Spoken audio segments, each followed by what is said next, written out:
अस्सलाम वालेकुम बेटा। स्टार्ट कर रहे हैं हम एक्सरसाइज 2.1 के रिमेनिंग क्वेश्चंस। लास्ट वीडियो में मैंने आपको क्वेश्चन नंबर 4, 5 और 6 एक्सप्लेन किया था। एक्सरसाइज 2.1 का क्वेश्चन नंबर 7 स्टार्ट कर रहे हैं। क्वेश्चन नंबर 7 के फर्स्ट पार्ट में तो आपके पास वही बात लिखी हुई है कि आपने फंक्शन की डोमेन और रेंज बतानी है।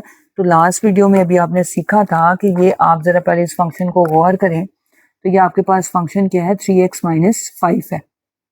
तो इस फंक्शन की डोमेन और रेंज लिखनी है। तो अगर आप देखें, आप फौरन से बता सकते हैं ये लीनियर फंक्शन है, तो इस फंक्शन की जो डोमेन है वो भी रियल नंबर होगी और इसकी रेंज भी रियल नंबर होगी। दूसरी तरह से आप इसकी डोमेन को इंटरवल की फॉर्म में इस तरह से भी लिख सकते हैं। ठीक है, अब फर्दर जो चीज़ें इस क्वेश्चन के बारे में पूछी हुई हैं वो कुछ डेफिनेशंस हैं जो हमने भी करनी है। तो आप पहले ज़रा अपनी बुक के पेज नंबर 24 पे आएँ। बुक के पेज नंबर 24 पे आप सबसे पहले देखें, नीचे से एक चीज़ पढ़ने वाली है, वर्टिकल लाइन टेस्ट। कहते हैं the vertical line test is a method to determine whether a graph represent a function और नॉट। तो कहता है a graph represent a function, ये एमसीक्यू है, इसको जरा मार्क करें कि a graph represent a function if and only if no vertical line intersect the graph more than once. कि एक फंक्शन जो है वो सॉरी एक ग्राफ में जो फंक्शन है वो फंक्शन है कि नहीं है, उसका कैसे पता चलेगा कि अगर कोई वर्टिकल लाइन उसको एक से ज़्यादा दफ़ा इंटरसेक्ट ना करे। तो कहते हैं if any vertical line passes through the graph more than once it is not a function. अब नॉट अ फंक्शन की बात क्यों की है? लास्ट वीडियो में मैंने आपको पढ़ाया था, लास्ट लेक्चर में हमने पढ़ा था कि फंक्शन जो है each value of x determine exactly one value of y, unique answers आनी चाहिए, हमने ये चीज़ पढ़ी थी। तो अगर वो एक से ज़्यादा लाइंस पे इंटरसेक्ट करे इसका मतलब है आंसर यूनिक नहीं आ रहे। ये चीज़ मैं आपको 2.2 में ग्राफ पे भी समझाऊंगी। जैसे ये देखें, ये ग्राफ बने हुए डिफरेंट, इसमें वर्टिकल लाइन एक पॉइंट पे इंटरसेक्ट करी, उसने कहा ये फंक्शन है, ये भी एक पॉइंट पे करी, लेकिन यहाँ पे ये देखें ये दो फंक्शन दो पे करी है, यहाँ पे ये दो से ज़्यादा पे करी है, तो ये दोनों फंक्शन नहीं है। क्यों फंक्शन नहीं है? मैं आपको देखें, एक्स की ये वाली वैल्यू पुट करने के अगेंस्ट वाई का ये पॉइंट एक ही पॉइंट लगा है, लेकिन एक्स एक्सिस की इस वैल्यू के अगेंस्ट एक वाई ऊपर पॉजिटिव और एक वाई नेगेटिव आ रहा है, वैल्यू रिपीट हो गई है, इसलिए ये फंक्शन नहीं है। अब हमने फंक्शन की टाइप्स पढ़नी है। फंक्शन की टाइप्स में देखें, सबसे पहली टाइप लिखी हुई है वन टू वन फंक्शंस क्या होते हैं। पहले तो अपनी बुक में ये करेक्शन करें कि फंक्शन के लिए ना सेट्स कैपिटल लेटर्स यूज किए जाते हैं। तो function f from the set x to y is one to one. अब वन टू वन इसको कब कहेंगे? If different inputs produce different output. अगर आप इनपुट में डिफरेंट नंबर डाल रहे हैं तो आपका जो आउटपुट आ गया वो किसी और नंबर पे नहीं आना चाहिए। कहता है फर्ज करें कि आपने फंक्शन में x1 और x2 पुट किया, आपका आंसर इक्वल आ गया, तो आप तो सोचेंगे ये तो डेफिनेशन से ऑपोजिट बात है। कहता है फंक्शन की वैल्यू x1 और x2 पे इक्वल तब आएगी जब x1 और x2 भी सेम नंबर होंगे। मतलब वैल्यूज इक्वल कब होंगी? जब नंबर सेम होंगे। डिफरेंट वैल्यूज पे सेम आंसर नहीं आ सकते। This means that no different elements of the domain map to the same element. कि आपके पास जो डिफरेंट एलिमेंट है डोमेन के, वो कोड डोमेन के सेम एलिमेंट्स पे मैप नहीं करने चाहिए। इस बात को वो जो कल हमने चीज़ पढ़ी थी, मैं आपको अगर उस तरीके से भी एक्सप्लेन करना चाहूँ तो वो इस तरह से है कि जैसे आपके पास f एक फंक्शन है, इसके अंदर x1 x2 x3 डाल दिया, y1 y2 y3। अगर x1 की मैपिंग y1 पे है, each element of the first set correspond करना चाहिए था दूसरे सेट के सिर्फ और सिर्फ एक ही एलिमेंट को। तो देखें ये x1 y1 को मैप कर रहा है, x2 y2 को कर रहा है, x3 y3 को कर रहा है। तो ये आपके पास वन टू वन फंक्शन है, क्योंकि डिफरेंट इनपुट है और आउटपुट भी इसकी क्या है, डिफरेंट है। तो ये आपका फंक्शन क्या है? वन टू वन फंक्शन इसको कहते हैं। अच्छा, इसके बाद देखें अगली डेफिनेशन है। अच्छा, वन टू फंक्शन का दूसरा नाम भी याद रख लेना है, इंजेक्टिव फंक्शन कहते हैं। अच्छा, ऑन टू फंक्शन को सर्जेक्टिव फंक्शन कहते हैं। ऑन टू फंक्शन की मैंने तो प्रिसाइज डेफिनेशन लिखी है कि अगर कोड डोमेन और रेंज इक्वल हो जाए तो उस फंक्शन को हम ऑन टू कहते हैं। बुक की डेफिनेशन पढ़ते हैं। कहता है function f from the set x to y is called onto function if. इसको जरा गौर से पढ़ना है। कहते हैं every element in the codomain, codomain का जो हर एलिमेंट है has at least one preimage. Codomain का हर एलिमेंट का कोई ना कोई प्री इमेज डोमेन में होना चाहिए, कम से कम एक। अब आप मुझे ये बताएं, वो कह रहा है कोड डोमेन के हर एलिमेंट को चाहिए कि वो किसी ना किसी को करस्पॉन्ड कर रहा हो पहले सेट में से, मींस पहले सेट का वो एलिमेंट का इमेज हो। तो इमेज होने का मतलब ये हुआ कि अगर सेट वाई के हर एलिमेंट ने पिछले सेट के एलिमेंट्स को करस्पॉन्ड करना है, तो इसका मतलब है पूरी कोड डोमेन रेंज ही हो गई, क्योंकि सबकी वो मैपिंग बन रही है। तो कहते हैं in other words for every y in y there exist x in x, कि हर वाई के लिए कोई ना कोई एक्स मौजूद होना चाहिए कि फंक्शन की वैल्यू एक्स पे वाई के इक्वल हो जाए। तो ऐसे फंक्शन को हम क्या कहते हैं, ऑन टू। ये उसने एग्जाम्पल बताई है, इस एग्जाम्पल की बजाय मैं एक्सरसाइज के क्वेश्चन में सिखाती हूँ, आप बेशक लिख लें कि वाई की हर वैल्यू के लिए एक्स एग्जिस्ट करना चाहिए। तो सिंपली इसको ऐसे कह सकते हैं कि कोड डोमेन जो है वो रेंज के इक्वल होगी। अगर आप मेरा फर्स्ट लेक्चर देखें जिसमें मैंने आपको फंक्शन की डिटेल समझाई थी कहानी, मैं ज़रा उसको भी एक दफ़ा सामने रख देती हूँ। ये देखें, जब हमने इस चीज़ को पढ़ा था तो मैंने कहा था, उसमें ये कहा था कि पहले सेट के हर एलिमेंट को दूसरे सेट के किसी ना किसी एलिमेंट पे मैप करना है। ओके हो गया। मैंने कहा पहला सेट डोमेन है, दूसरा पूरा सेट कोड डोमेन है, और रेंज वो है जो मैप करे। लेकिन यहाँ ऑन टू फंक्शन में क्या कह रहा है, एवरी एलिमेंट ऑफ वाई। जैसे अब देखें ये वाला जो वाई का एलिमेंट है, इसका कोई इमेज एक्स में मौजूद नहीं है। तो ये जो मैंने आपको एग्जांपल सामने दी है, ये फंक्शन आपका ऑन टू फंक्शन नहीं है।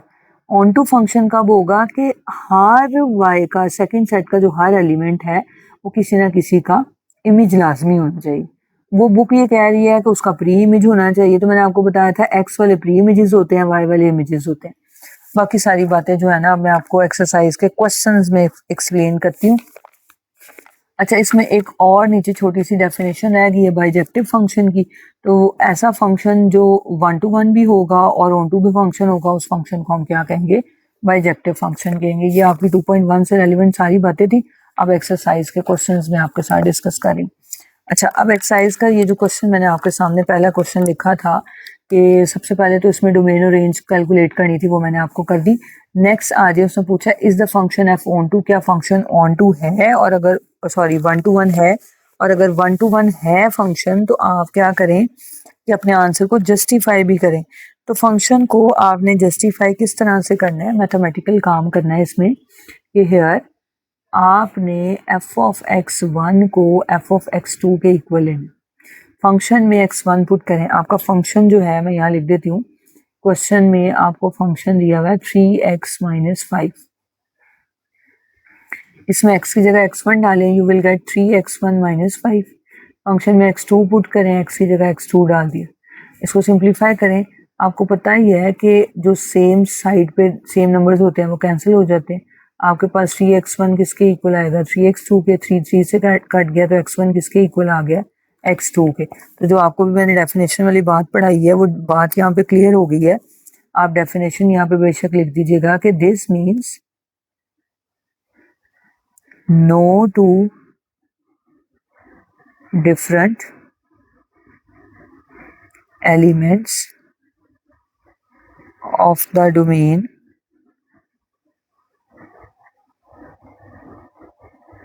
map to the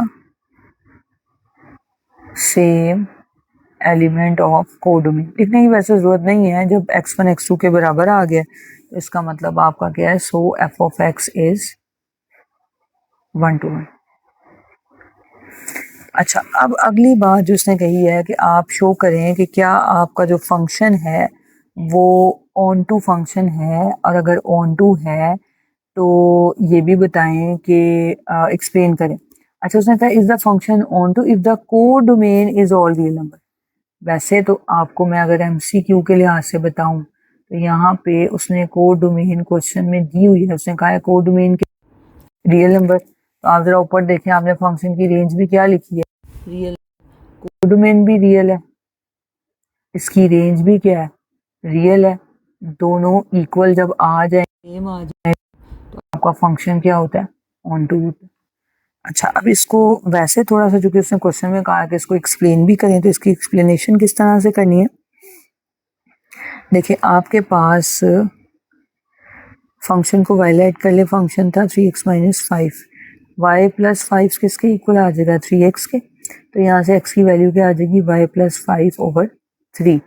अब ये जो y प्लस 5/3 है उसमें आपने लिख लेना है कि देखें जब आपके पास मैं इसको ऐसे लिख देती हूँ कि सिंस आपका जो y है, सिंस हमारा जो y था वो क्या था, रियल नंबर था, इसकी रेंज रियल नंबर है, तो जब आप इसमें रियल नंबर पुट करेंगे तो वी हैव, अब मुझे ये बताएं कि जब आप यहाँ पे y की जगह रियल नंबर पुट करेंगे उसमें 5 को ऐड करके 3 पे डिवाइड करेंगे तो x भी क्या आएगा रियल, तो मैं लिख रही हूँ सिंस y रियल नंबर तो वी हैव x जो कि y प्लस 5/3 के इक्वल है, ये भी किसको बिलोंग करेगा रियल नंबर को, तो इसका मतलब क्या हुआ 10 for every y belongs to real number there exists and x belongs to real number, her real y के लिए एक रियल x मौजूद है, तो इसलिए आपका जो फंक्शन है सो f is on to.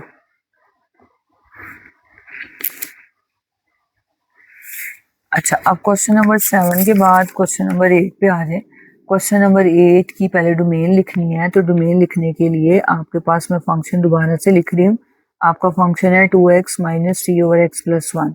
First part में उसने कहा है फंक्शन की डोमेन बताएं, ये रैशनल फंक्शन है। अभी मैंने आपको बताया था कि रैशनल फंक्शन की डोमेन में क्या होता है कि उसका डिनोमिनेटर जो है वो 0 के इक्वल नहीं होना चाहिए, मतलब आपका x -1 के इक्वल नहीं होना चाहिए, क्योंकि -1 पे फंक्शन क्या है, मैं लिख देती हूँ f is not defined at x equals to -1। Function -1 पे डिफाइन है, ये मैंने आपको समझाने के लिए लिख रही हूँ। हमने इसकी डोमेन क्या लिखनी है, इस फंक्शन की डोमेन रियल नंबर होगी लेकिन -1 शामिल नहीं होगा। अच्छा, रेंज के लिए क्या करना था, आपने फंक्शन को वायलेट कर लेना था। आपका फंक्शन था 2x माइनस 3/x प्लस 1, इसको क्रॉस मल्टीप्लाई करें, y into x plus 1 is equal to 2x minus 3, x y plus y is equal to 2x minus 3 आ गया। इसके बाद एक्स वाई माइनस 2x, जिन वैल्यूज में x है उनको एक तरफ शिफ्ट कर लें, ये आ जाएगा -y-3, x कॉमन ले लेती हूँ, y minus 2 is equal to -y-3, आपके पास ये आ जाता है -y-3/y-2। तो अब वही बात जो अभी आपको मैंने क्वेश्चन नंबर 4 के फोर्थ वाले पार्ट, लास्ट वाले पार्ट में फ्रैक्शन वाले में समझाई थी, उसी को मैं ज़रा दोबारा उन्हीं वर्डिंग में आपको लिख पाती हूँ। अच्छा, तब तक आप इसको नोट भी कर लें। देखें वहाँ पे मैंने आपको रेंज के लिए ये चीज़ लिखवाने के बाद हम यहाँ पे क्या लिखेंगे, हेयर x इज डिफाइंड, ये वाला x कब डिफाइंड रहेगा, जब ये जो डिनोमिनेटर y-2 है ये 0 के इक्वल ना हो। दैट्स मीन कि आपका y जो है वो 2 के इक्वल नहीं हो सकता, मतलब मैं यहाँ लिख दूँ x is not defined at y is equal to 2। ये वाला जो फंक्शन है ये 2 पे डिफाइंड नहीं है, तो इस फंक्शन की जो बेटा आपकी रेंज बनेगी वो क्या बनेगी, रियल नंबर में से 2 क्या हो जाएगा माइनस। होप सो ये आपको क्लियर होगा। अच्छा, अब आ जाते हैं 8 के सेकंड पार्ट में, जिसमें उसने कहा है कि बताएं कि क्या आपका फंक्शन ऑन टू है।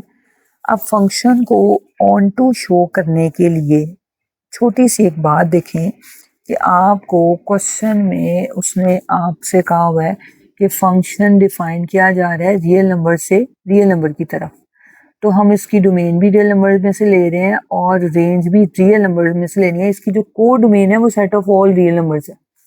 तो अगर आप एक बात गौर करें, हमने इसकी रेंज में से 2 निकाल दी है, इसकी जो रेंज है वो इस कोड डोमेन के इक्वल तो नहीं आई। जैसे कल मैंने आपको पढ़ाया था कि जब हम f लिखते हैं x से y की तरफ तो y कोड डोमेन है और y के जो एलिमेंट्स मैप करते हैं वो रेंज है, मतलब कोड डोमेन रियल नंबर्स में से ली जानी है। तो वैसे तो शॉर्टली अगर हम देखें, शॉर्टली तो ये बात क्लियर है कि आपके पास इसकी जो कोड डोमेन है वो रियल है और जो इस फंक्शन की रेंज है वो रियल नंबर में से आप 2 माइनस करें तो 2 तो शामिल ही नहीं है, तो यहाँ पे आपकी जो कोड डोमेन है वो रेंज के इक्वल नहीं आई। तो इसका मतलब क्या हुआ कि आपका फंक्शन जो है वो f not onto, function onto नहीं है। ये तो शॉर्टकट बात हो गई है, जो मैंने इस तरह से लिखी, लेकिन जाहिर है हमने थोड़ा सा उसको डिटर्मिन करना है, लिखना है इस चीज़ को। तो इस चीज़ को लिखना किस तरह से है वो मैं आपको लिखवाती हूँ। एक सेकेंड, मैं चाह रही थी कि जो मैंने आपको क्लास के दौरान पॉइंट्स लिखवाए थे, थोड़ा सा अगर हम उन वर्डिंग्स में जाएं कि वर्डिंग चेंज भी हो सकती है, थोड़ा सा इसको प्रिसाइज कर लेते हैं।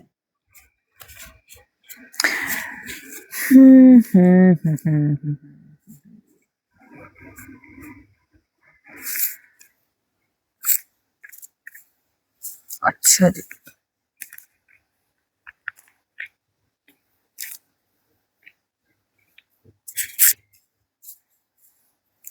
अब देखते हैं कि आपको किस तरह से बात इजी लगती है। अच्छा, हमने पढ़ा था कि एज पीछे जब रेंज फाइंड की है तो एक्स हमने किसके इक्वल फाइंड किया था, एक्स था हमारा -y-3/y-2। तो हमने यहाँ पे पढ़ा था कि for x to exist, x कब एग्जिस्ट कर रहा था कि जब y-2 0 के इक्वल ना हो, मतलब y2 के इक्वल ना हो। इसका क्या मतलब हुआ, दिस मीन्स, हम ऐसे लिखेंगे, this means there is no real x for which y2 आ जाए। कोई x की वैल्यू जो है वो आपको y2 के इक्वल नहीं दे रही। तो इसका मतलब क्या हुआ कि हमने फाइंड किया कि आपका जो y2 है वो तो कोडोमेन में से बिलोंग कर है, और इसमें से कोई नंबर इसमें से एग्जिस्ट नहीं करा। मतलब आप यहाँ पे ऐसे लिख सकते हैं कि जो कोडोमेन थी वो इक्वल नहीं आ रही आपकी रेंज के। तो इसका क्या मतलब हुआ, this implies F of x is not on. अच्छा, इसको अगर आप कुछ मज़ीद किसी और तरह लिखना चाहें तो मैं आपको एक और तरह भी इसको लिख देती हूँ। ये और के साथ ऑप्शन है, अदर ऑप्शन है कि आप ये लिख सकते हैं कि ये लिखे ना x इक्वल्स टू -1 -3/-2। इसको लिखा this value exist for all real except y is equals to 2। तो hence y is equals to 2 cannot be obtained। y is equals to 2 हम नहीं obtain कर सकते, तो y2 नहीं आ रहा, आपके पास x जो है वो रियल था, तो रियल नंबर में से आपने 2 जो है वो निकाल दिए। तो दिस इम्प्लाइज आपका जो f है इज नॉट ऑन। दिमाग में ये वाली बात रखें तो ये बहुत अच्छी बात रहेगी। अच्छा, इसके बाद आगे आ जाएं, आपने फंक्शन को अब क्या प्रूव करना है। अब हमने अपने फंक्शन को 1 to 1 प्रूव करना है। 1 to 1 वाला काम तो बच्चे बहुत हंसी खुशी कर लेते हैं। 1 to 1 के लिए हमें क्या लेट करना पड़ता है कि हमारा एफ ऑफ एक्स वन जो है वो एफ ऑफ एक्स टू के इक्वल है। तो ज़रा मैं फंक्शन मुझे ज़रा दोबारा लिखवा दें। फंक्शन था हमारा 2x - 3/x+1। मैं एक मिनट चेक कर दूँ, यही था 2x - 3/x+1, ठीक है। अब पहले फंक्शन में जहाँ जहाँ x है वहाँ x1 पुट करते हैं। 2x1 - 3/x1+1, 2x2 - 3/x2+1। इसको क्रॉस मल्टीप्लाई करके सिंप्लीफाई कर लेते हैं। 2x - 3 इंटू x2+1, और यहाँ पे आ जाएगा 2x2 - 3 इंटू x1+1। इसको मल्टीप्लाई करें, ये क्या आ जाएगा 2x1x2 plus 2x1 minus 3x2 minus 3। इसको मल्टीप्लाई करें, ये 2x1x2 plus 2x2 minus 3x1 minus 3। ये माइनस 3 से कैंसिल हो रहा है, ये नंबर इससे कैंसिल हो रहा है। इसके बाद 2x1 माइनस 3x2, और यहाँ पे बच रहा है 2x2 माइनस 3x1। x1 वाली वैल्यूज एक तरफ कर लें, 2x1 प्लस 3x1, और ये जो x2 वाली वैल्यूज है इनको एक तरफ शिफ्ट कर दें। ये आपके पास आ जाएगा 5x1 is equal to 5x2। 5 5 से कैंसिल होगा, x1 is equal to x2 आ गया, तो here f of x1 is equal to f of x2 ने इम्प्लाई कर दिया है कि x1 x2 के बराबर है, तो this implies f is 1 to 1। ये चीज़ आपने डेफिनेशन में पढ़ी थी, सिर्फ डेफिनेशन अप्लाई की। अच्छा जी, क्वेश्चन नंबर 9 पे आ जाए। क्वेश्चन नंबर 9 में ना आपको बेटा एक करेक्शन करनी है। क्वेश्चन नंबर 9 में करेक्शन आपने क्या करनी है कि ये जो बुक है ना, बुक ने यहाँ पे लिखा हुआ है पॉजिटिव रियल नंबर से पॉजिटिव रियल नंबर, वो कहता है शो करें कि बाइजेक्टिव है। ये पॉजिटिव रियल नंबर हटा दें, ये ऑल रियल नंबर्स आना। फंक्शन रियल नंबर से पॉजिटिव रियल नंबर्स की तरफ आएगा तो फिर ये बाइजेक्टिव बनना है। और अगर आप इस डोमेन में से चलेंगे तो ये आपका जो फंक्शन है ना, ये बाइजेक्टिव नहीं बनना। अच्छा, अब उसने कहा है कि शो करें कि आपका फंक्शन बाइजेक्टिव है। तो बाइजेक्टिव करने के लिए हम ज़ाहिर हमने दोनों ही काम करने हैं। तो अपना जो फंक्शन है उसको आपने ठीक कर लेना है। ये पॉजिटिव रियल नहीं है, रियल से पॉजिटिव रियल, ये आपके पास इसकी क्या है, कोडोमेन। अच्छा, अब आपके पास यहाँ पे f ऑफ x जो था वो किसके इक्वल था, e की पावर माइनस एक्स के। तो बाइजेक्टिव करने के लिए सबसे पहले हमने अपने फंक्शन को 1 to 1 चेक कर लेते हैं। 1 to 1 करने के लिए हमने सबसे पहले क्या लेट करना होता है, f ऑफ x1 जो है वो f ऑफ x2 के इक्वल होना चाहिए। फंक्शन में x1 पुट कर दिया और फंक्शन में x2 पुट कर दिया। आपको पता है बेसिस इक्वल हों तो पावर्स भी क्या होती हैं, इक्वल होती हैं। तो x1 आपके पास किसके इक्वल आ जाएगा, x2 के। तो दिस इम्प्लाइज के f इज 1 to 1। तो सिंप्लीफाई करने के और भी बेतहाशा तरीके हैं, लेकिन मेरे ख्याल में सीधा सीधा ही कर लें कि बेसिस सेम है तो पावर्स भी इक्वल हो जाएंगी। अच्छा, उसके बाद दूसरा जो काम करना है कि अब आपने इसको ऑन टू चेक करना है। ऑन टू चेक करने के लिए आपने अपने फंक्शन को वायलेट किया, वाई आपके पास किसके इक्वल था, e की पावर माइनस एक्स के। अच्छा, अब इसको ऑन टू चेक करने के लिए इसको थोड़ा सा सिंप्लीफाई कर लें, दोनों तरफ ln अप्लाई कर दें। ln ऑफ y किसके इक्वल हो जाएगा, ln ऑफ e की पावर माइनस एक्स के। और लॉग की प्रॉपर्टी है कि ये जो पावर है ये पीछे आ जाती है। और ln किसको कहते हैं, नेचुरल लॉग को कहते हैं। ln ऑफ e की वैल्यू आपके पास 1 होती है, यहाँ पे बेशक लिख दें applying ln on both sides. अच्छा, ln ऑफ e की वैल्यू 1 होगी, ये किसके इक्वल आ गया, माइनस एक्स के। तो यहाँ से बेटा आपके पास x की वैल्यू क्या आ रही है, माइनस ln ऑफ y आ रही है। अब जब आपके पास x की value minus ln of y आ गई है तो आपको पता है कि ये जो आपका y है, लॉग हमेशा किसका एग्जिस्ट करता है, पॉजिटिव रियल नंबर्स का। तो पॉजिटिव रियल नंबर्स में से आपने इसको लेना है। तो आप देख लें उस क्वेश्चन की जो कोडोमेन है वो पॉजिटिव रियल नंबर है आपके पास। तो मैं यहाँ लिखूंगी since for every y belongs to positive real number there exists x belongs to real number। लेकिन जब आप यहाँ पे पॉजिटिव नंबर्स पुट करेंगे, उसका लॉग अप्लाई करें, लॉग किसी नंबर पे पॉजिटिव आंसर देता है, किसी पे नेगेटिव देता है, तो नेगेटिव से मल्टीप्लाई करने के बाद भी वो कभी पॉजिटिव कभी नेगेटिव रहना है। इसका मतलब है आपके आंसर में क्या आएंगे, ऑल रियल नंबर्स आएंगे। तो this implies f is onto. तो since f is both 1 to 1 and on to, तो hence आपका जो फंक्शन f है, f क्या है, बाइजेक्टिव।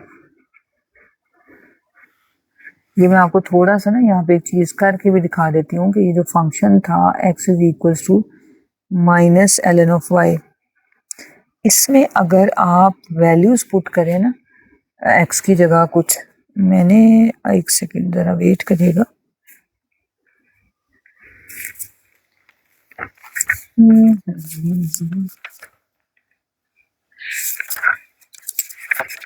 आप इसमें ना x की जगह कुछ वैल्यूज पुट करके देखें, तो आप देखेंगे कि आपको फंक्शन की वैल्यू पॉजिटिव भी मिलेगी और नेगेटिव भी मिलेगी। मतलब अगर आप इसमें y को 2 पुट करते हैं, मैंने वैल्यूज निकाल के रखी थी वो मैंने देखनी थी, y को 2 पुट करते हैं तो इसका आंसर माइनस 0.693 आ रहा है। y को 1 पुट करें तो आपके पास x की वैल्यू 0 आ रही है। y को 1/2 पुट कर लें तो आपके पास x की वैल्यू 0.693 आ रही है। आपने करना नहीं है, ये मैं सिर्फ आपको दिखा रही हूँ कि जब आपने y की जगह पॉजिटिव नंबर्स पुट किए तो आपके आंसर नेगेटिव, पॉजिटिव, जीरो इसी तरह के आ रहे हैं। तो आपका जो x है वो किसको बिलोंग कर रहा है? रियल नंबर्स को। दूसरा, अगर आप अपने क्वेश्चन वाले फंक्शन की डोमेन और रेंज लिखना चाहें तो वो भी लिख लें कि आपके फंक्शन की domain set of all real number है और आपके पास इसकी रेंज क्या है? Positive real numbers. अच्छा जी, अब हम आ जाते हैं एक्सरसाइज के लास्ट वाले क्वेश्चन पे, which is question number 10। Question number 10 में आपके पास जो फंक्शन दिया हुआ है वो रियल से रियल है और इसमें भी हमने चेक करना है कि ये इंजेक्टिव और सब्जेक्टिव दोनों ही चीज़ें चेक करनी है कि वो इसमें होल्ड करती हैं या नहीं करती।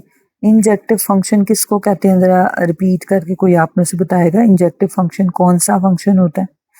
इंजेक्टिव फंक्शन कौन सा है? 1-to-1 function. और सब्जेक्टिव फंक्शन आपका कौन सा है? Onto. If I am not wrong कि मैंने आपको बाद में मैं वीडियो बनाऊँ तो आप कहें कि मिस ज़रा देखिएगा कि ये मैंने ठीक लिखा है कि नहीं, तो मैंने सोचा एक दफ़ा कंफर्म कर लिया जाए कि वीडियो बाद में एडिट नहीं हो सकती। 1-to-1 ठीक है। अच्छा जी, सबसे पहले इंजेक्टिविटी चेक करते हैं।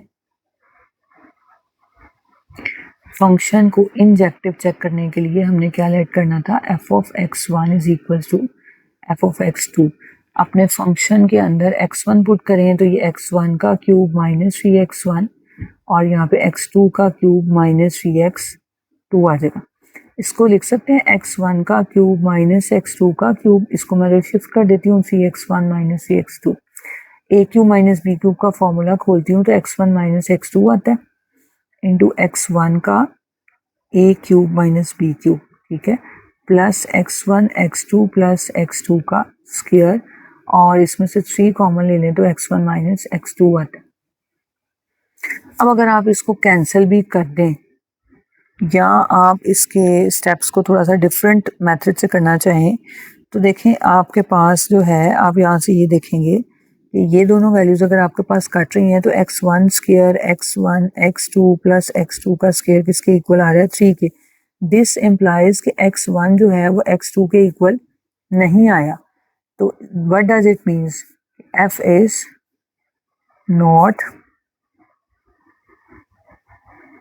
1-to-1 और नॉट 1-to-1 का मतलब क्या है कि इंजेक्टिव नहीं है। अच्छा, अब हमने क्या चेक करना है इसको? सब्जेक्टिव। सब्जेक्टिव का मतलब क्या है कि हमारा फंक्शन ऑन टू है या नहीं है। अब ऑन टू चेक करने के लिए थोड़ा सा आसान काम करते हैं। आपके पास देखें आपका फंक्शन जी ऑफ एक्स क्या दिया हुआ था? X cube minus 3x is a cubic function. अब चूंकि ये आपका क्यूबिक फंक्शन है और जो क्यूबिक फंक्शन है इसकी जो डोमेन होती है, आप देखें ये x की तमाम वैल्यूज़ के लिए डिफाइंड है तो इसकी डोमेन तो आपके पास क्या होगी? Set of all real numbers होगी। तो अब इसमें जो इसकी डोमेन है वो रियल नंबर होगी। तो आप ज़रा सोच के बताएं कि जब आप x की जगह रियल नंबर पुट करेंगे तो आपके आंसर्स भी क्या आएंगे? x का क्यूब लें, उस माइनस 3x करें, आपका आंसर भी क्या आएगा? रियल आएगा। तो आप यहाँ पे देखें, for any y belongs to real number there exist, ये देयर एग्जिस्ट का साइन मैंने डाल दिया, there exist at least 1x belongings to real number such that कि आपका जो फंक्शन है वो y के इक्वल आ जाएगा। तो आपके पास मैं बेशक यहाँ लिख भी दूँ कि इसकी डोमेन भी रियल नंबर थी, रेंज भी रियल नंबर है, तो फंक्शन डिफाइन भी रियल से रियल पे हो रहा है, तो ये इसकी क्या है? को डोमेन है। तो आप देखें शॉर्टली आप ऐसे भी लिख सकते हैं, मैं आपको समझाने के लिए बता रही हूँ। इसकी जो को डोमेन है और रेंज वो इक्वल आए हैं, तो this implies F of x is subjective. Hope so कि आपको क्लियर होगा। बेस्ट ऑफ लक, अच्छा सा टेस्ट दीजिएगा kindly, please please please please, ठीक है। थैंक यू सो मच, अल्लाह हाफिज़। और आप में से जिसने भी चैनल को सब्सक्राइब नहीं किया, सब्सक्राइब लाजमी कर लें क्योंकि आप सब्सक्राइब करेंगे, अच्छा सा कमेंट करेंगे तो फिर आपको मजीद वीडियोस मिलेंगी, नहीं तो वीडियोस नहीं मिलेंगी। अल्लाह हाफिज।